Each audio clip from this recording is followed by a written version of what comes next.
Bienvenidos a Cruce de Palabras por Telesur. Soy Luis Hernández Navarro y hoy nos acompaña en el estudio Alberto Pradilla, periodista vasco que ha cubierto ampliamente Venezuela, Centroamérica, actualmente asentado en México. Se ha especializado en las cuestiones migratorias y de derechos humanos, autor de un libro fundamental para entender el flujo de la migración centroamericana hacia México rumbo a Estados Unidos, Caravana. Muchísimas gracias, Alberto, por acompañarnos hoy. No, gracias por invitarme, un gusto.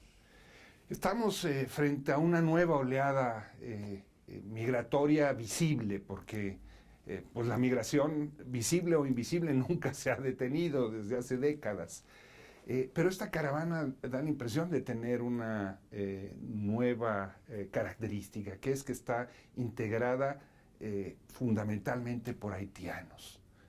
Una isla, ¿cómo es que llegaron esos haitianos a México? Pues sí, digamos, esto sería la pre-caravana actual, porque ahora tenemos otras dos avanzando por el país, pero sí, el hecho de la migración haitiana es un cambio fundamental. Fíjate, este año México va a recibir más o menos 120.000 solicitudes de asilo. De ellas... 120.000, es un récord. O sea, el récord estaba en 2019, estaba en 70.000. Es decir, van a ser 50.000 más. Ya no quieren solo pasar, también quieren quedarse aquí. Aquí hay una pequeña trampa. Bueno, el problema es, de estos 120.000, es posible que más de 50.000 sean haitianos. Que es lo que marca la diferencia respecto a otros años. Es decir, por primera vez en la historia, la nacionalidad que más asilo solicita en México no es Honduras, es Haití. Y además de los que vienen, o sea, los de nacionalidad haitiana, están también personas con nacionalidad de Brasil y con nacionalidad de Chile, que son hijos de esos haitianos que nacieron en el país, porque hay que pensar que este flujo es la consecuencia de una década de abandono y miseria del país. Recordemos el terremoto de 2010. A partir de ahí muchas personas se marchan de la isla y van a Chile y a Brasil, donde reciben trabajo, donde han estado establecidos durante la última década y, sin embargo, nunca consiguieron establecerse. Siempre sufrieron, basta hablar con ellos para que te digan, es que nunca regularizamos nuestra situación, es que siempre tuvimos problemas, es que teníamos el peor trabajo de todos. Entonces, después de una década de explotación y de una década de estar como invitados incómodos en países donde no pudieron establecerse, se inicia una segunda fase de ese éxodo, ¿no? Y es hacia Estados Unidos. ¿Por qué? Bueno, pues por un montón de razones, pero digamos, la pobreza que se genera después de la pandemia de COVID-19 dificulta todavía más la situación en la que estaban. Luego, en Estados Unidos es verdad que se amplía el plazo por el cual los haitianos residentes en Estados Unidos pueden tratar de regularizar su situación. Y esto... las autoridades quieren venderlo como que son engañados en masa para que vayan a Estados Unidos y busquen su oportunidad. Puede ser que exista un efecto llamada, quizás. Lo que está claro es que lo que más llama a la gente a marcharse es la miseria en la que estaban en Haití y la miseria en la que están también en Brasil y en Chile, ¿no? Y en esto además sumémoslo que Haití está en una crisis eterna. Veamos este verano, matan al presidente, se da otro terremoto. Entonces es un país donde sumido en la violencia absoluta, con presencia de grupos del crimen organizado, de bandas, de pandillas. Entonces, de todo ese cóctel, claro, no hay un lugar a donde volver. Y en todo eso, pues, todos estos haitianos hacen una larga marcha que les lleva a atravesar todo el continente y les hace, por ejemplo, atravesar uno de los puntos migratorios más peligrosos del mundo, que es este tapón del Darién entre Colombia y Panamá. 5 días de caminata, 6 días. ¿Por qué es el más peligroso del mundo? Es un lugar, bueno, ya sabes que ahí hay una selva, es el único lugar que no se puede, no pasa la Panamericana, entonces no se puede atravesar en vehículo. Entonces es una selva donde la gente lo pasa entre 4, 5 o 6 días. Los relatos son terroríficos, es decir, hay gente que te cuenta violaciones, asaltos, asesinatos, gente que cae en mitad de la selva y nunca se le vuelve a ver. Las historias son espeluznantes, ¿no? Es un paso, además, que lo han utilizado en 2019, por ejemplo, pasaron por aquí, por México, cientos de personas de República Democrática del Congo, Camerún, Angola. Y en este momento, la mayor parte de personas que atraviesan el paso son de Haití. Entonces, bueno, llegaron a México y se encontraron con Tapachula, la ciudad cárcel. ¿Por qué la ciudad cárcel? Pues el gobierno de México, con sus acuerdos con el gobierno de Estados Unidos, primero con Donald Trump, ahora con Joe Biden, establece que el sur del país es el lugar de contención. Es algo que está pasando en todo el mundo, es decir, se subcontrata de alguna manera la frontera. La Guardia Nacional como Border Patrol subrogada. Claro, y además bajamos la frontera a 3.000 kilómetros, es decir, la frontera ya no está entre México y Estados Unidos, sino que está entre Guatemala y México. Y hay una especie de zona tapón donde se les permite estar en unas condiciones muy difíciles. Llegan todos a Tapachula, un municipio de menos de 400.000 habitantes, en Chiapas, donde hay un índice de pobreza de más del 80%, que no tiene la posibilidad de acogerlos, además que ellos llegan hablando algunos el idioma, otros con mayor dificultad. Quien ha estado en Brasil pues habla creol, habla portugués, digo, con mayor dificultad, y se encuentran con el racismo, se encuentran con la marginación, y durante meses estuvieron viviendo en la miseria en Tapachula. Y ahí en Tapachula, Alberto, ¿es realmente racismo? ¿Será un problema de dificultades de comunicación? Porque como tú dices, ellos hablan creol, hablan francés, a lo mejor los que estuvieron en Brasil, portugués, como señalas, no hablan español. ¿Cómo comunicarse con la población local? Que es una población que por lo demás ha visto pasar por allí muchos flujos migratorios sin que necesariamente haya discriminación. Creo que en este caso sí ha habido una discriminación, por lo menos de aprovecharse. Si a una persona... Pero es verdad que son dos caras, ¿no? Es decir, Chiapas es un territorio tremendamente generoso, y cuando han pasado las caravanas la población se ha volcado, ha salido a darles víveres, a darles agua, a darles... Pero por otro lado también hay gente que se aprovecha.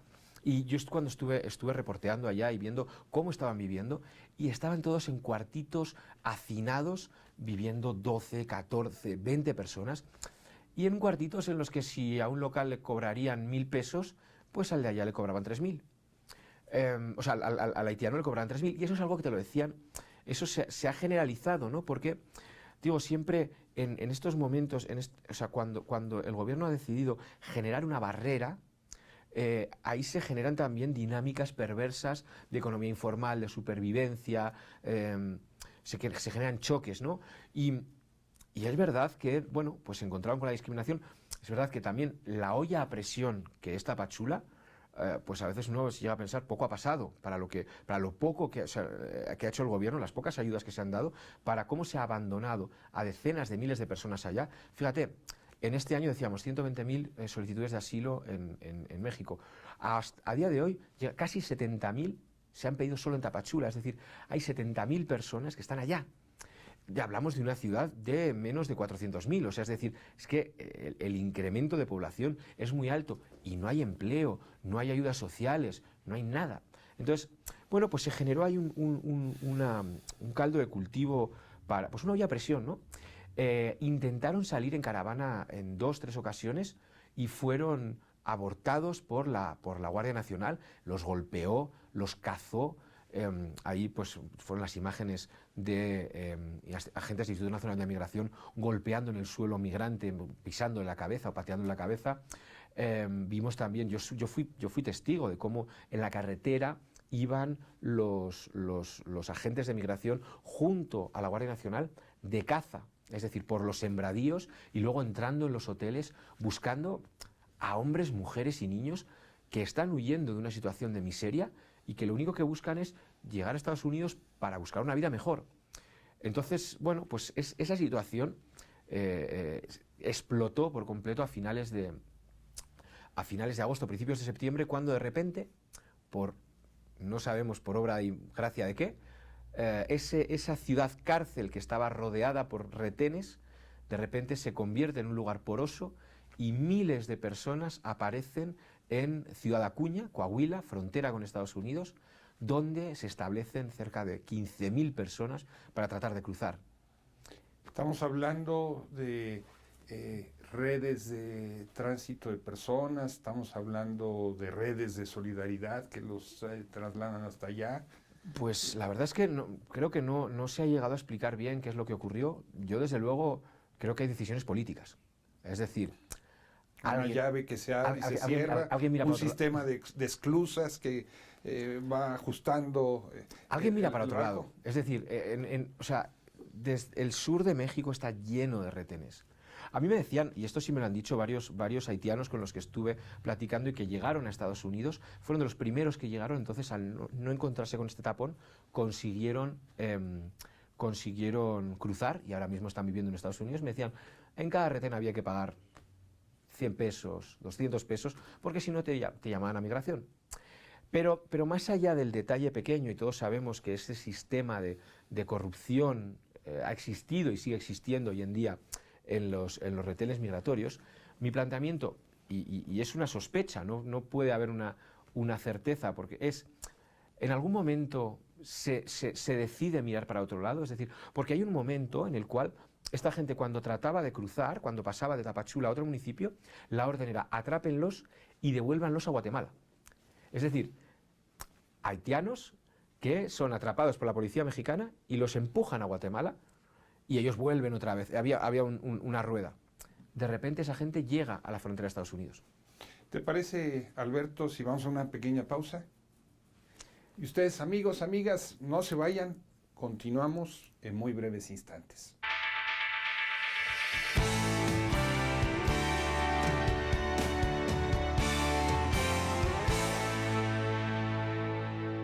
Estamos ya de vuelta en este cruce de palabras, conversando con el periodista vasco Alberto Pradilla, especialista en migraciones, precisamente en las caravanas que se están formando en el sur mexicano para trasladarse hacia los Estados Unidos, una de cuyas características más notables es que en su moderna expresión están integradas mayoritariamente por ciudadanos de Haití.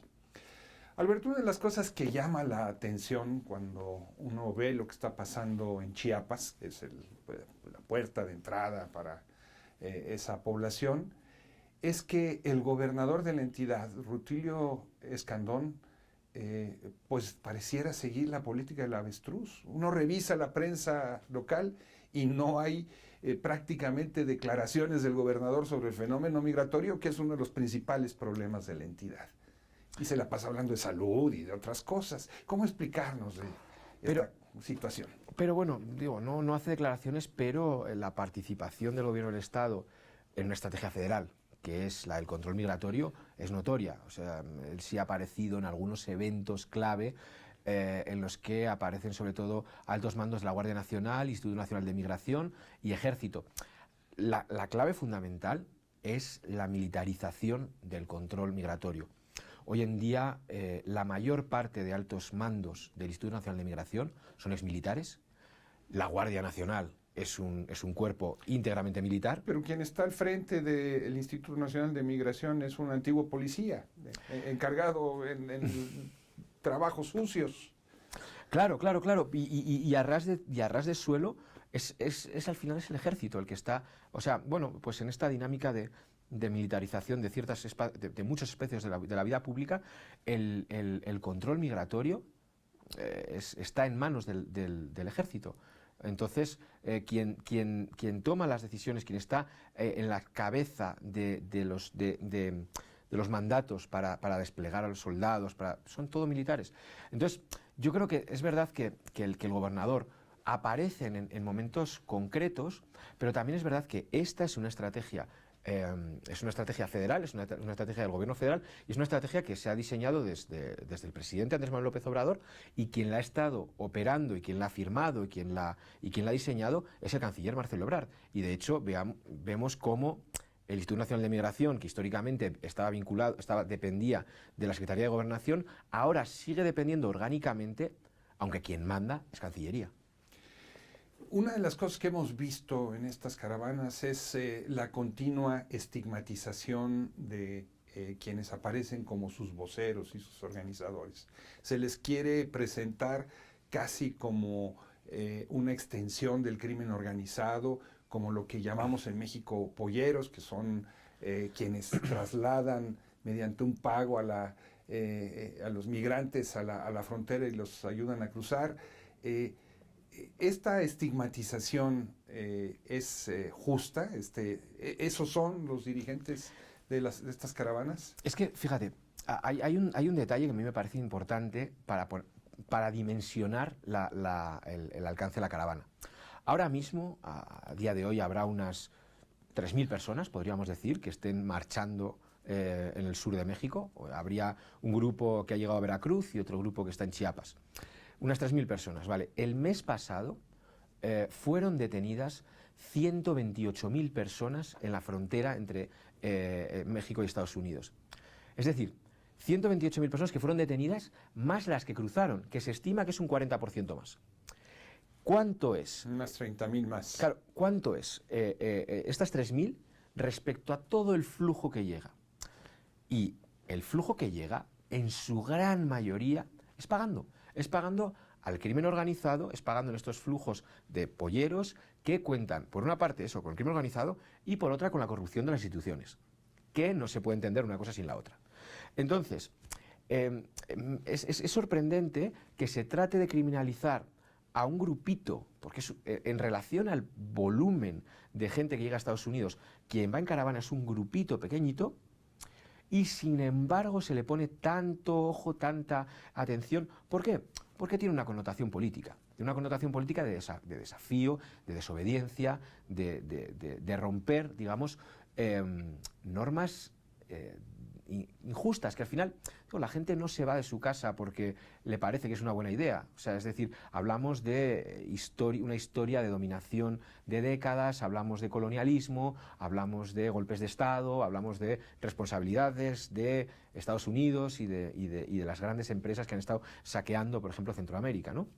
Entonces, claro, con toda esa dinámica, o sea, lo que parece que desde el gobierno se intenta es plantear al migrante como una especie de ser infantil, incapaz de tomar decisiones, que se deja engañar por unos líderes perversos.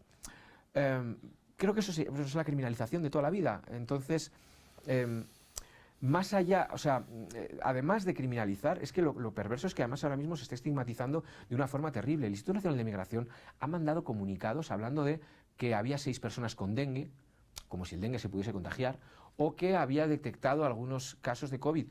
Cuando estamos hablando de una población en movimiento, eso es una forma de estigmatizar para que se te cierren las puertas, para que las mamás no puedan comprar pañales, para que no puedan comprar leche en un Oxxo o en una tiendita, un abarrote, para que los municipios se cierren. La estrategia de criminalización está siendo fuerte, pero recordemos que ahora mismo, por ejemplo, hay uno de los que está dirigiendo una caravana, Irineo Mújica, fue ya criminalizado, encarcelado, y un juez le puso en libertad porque no había caso. Entonces, creo que sí está habiendo una estigmatización, pero va más allá. Y además, en serio, insisto, pensemos, ¿cuánto es una caravana respecto a todo el flujo migratorio? ¿No será que el gobierno lo que está diciendo es, bueno, no sean visibles, paguen su pollero y llegarán a Estados Unidos? Estamos viendo escenas en donde tráilers, autobuses, de repente paran para subir y darle lo que llamamos aquí un aventón, un ride a los migrantes a su siguiente destino. Y cómo la Guardia Nacional o las policías detienen esos vehículos y los obligan a que bajen a sus pasajeros. ¿Cómo explicarnos esto? O sea, ¿se vale caminar por México pero no se vale subirse en un vehículo? ¿Cuál sería la explicación? Es evidente que hay un cambio de estrategia dentro del Instituto Nacional de Migración. No sé si es porque las imágenes de finales de agosto, principios de septiembre, sí hicieron daño a la imagen pública del gobierno, porque al final estaban apaleando a gente pobre, a gente gente humilde que está desesperada, que ha estado obligada a estar en Tapachula, como en una cárcel a cielo abierto. Y bueno, pues quizás se sintieron que esas imágenes no eran buenas para el gobierno y han tomado otra determinación. Ahora la estrategia es agotarlos. Entonces sí, ustedes pueden caminar, pero nadie les va a dar aventón. Vamos a intentar que se cierren los municipios a su paso. Vamos a agotarlos, a cansarlos, a que terminen, que no puedan seguir adelante. Y en eso llega Migración y les hace una oferta. Les dice, les voy a dar una tarjeta de regularización. Es una tarjeta de residente, tarjeta de visitante por motivos humanitarios que en realidad les lleva a estar encerrados en otro municipio. Es decir, pues quien llega a Querétaro no va a poder salir porque ya hay casos de quienes les dieron la tarjeta, salieron y fueron detenidos. Entonces, sí es una estrategia diferente. Hombre, digo, si nos ponemos a pensar, es mejor que no te peguen a que te peguen. Aunque no sé qué es más cruel. Pero sí que está habiendo como, creo que la definición a veces de la posición del gobierno respecto a esto es de crueldad y cinismo. Es como cuando hace unos meses salieron esas imágenes de golpes y de agresiones y tal, y el presidente López Obrador dijo, es que les pegamos casi por su bien, para cuidarlos, ¿no? Ahora, pues el objetivo es agotarlos. Una de las imágenes también que hemos visto a propósito de lo que fue la primera oleada de haitianos fue como en lugares como Tijuana llegaban a las cocinas económicas, a las fondas populares a pedir que les alquilaran la cocina para preparar sus alimentos. La dueña prueba esa comida y los acaba contratando para que ahora haya menús económicos de corte haitiano. Eso habla de un cierto nivel de integración, igual que los haitianos que trabajan en los lugares donde se lavan los automóviles, etcétera, etcétera. ¿Tú percibes que ha habido un cierto nivel de integración de esa población en México? Claro, a ver, fíjate que Tijuana es un ejemplo simbólico, ¿no? Yo recuerdo cuando la caravana de 2018 de centroamericanos llega a Tijuana, ahí está la Little Haití, donde hay decenas de haitianos que en efecto iban establecidos en 2016, 2017, y se estableció este discurso perverso en el cual decían, es que ojalá los centroamericanos fuesen como los haitianos, que ellos sí se integraron y al contrario ellos no, estableciendo categorías entre migrantes. Pues obviamente cuando se dan este tipo de flujos, obviamente hay quien tenía como idea ir a Estados Unidos, pero encuentra su lugar, se busca su comunidad y finalmente pues se van estableciendo lazos y comunidades, ¿no?